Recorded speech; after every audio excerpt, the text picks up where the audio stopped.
All right, we just got out of seeing Mission Impossible, The Final Reckoning. It is almost 3 hours of basically pure adrenaline rush.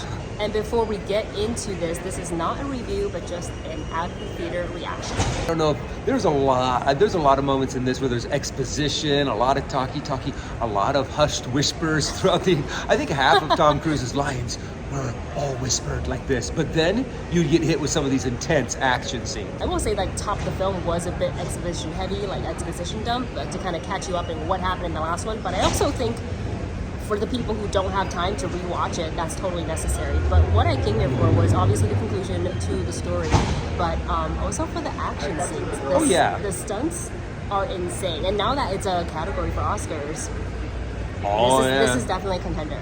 Yeah, and honestly, it's really hard to just kind of pick your favorite.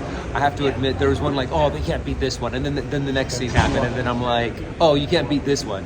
Yeah. So if you want to watch an over-the-top, high-octane, action-packed movie, yeah, this is your movie. Yeah, they really just continue to kind of go up and up and up in, like, how incredibly insane the stunts get.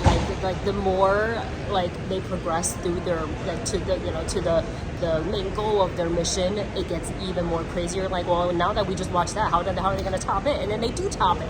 We're going to talk way more about this movie, but as you can tell, it was very entertaining. We enjoyed ourselves. A bit long, but so was the last one. I don't mind it because it's Tom. I love this this is your bread and butter. You love Mission Impossible. Not my bread and butter, but I've really enjoyed it since the first one. So full review coming to the channel soon.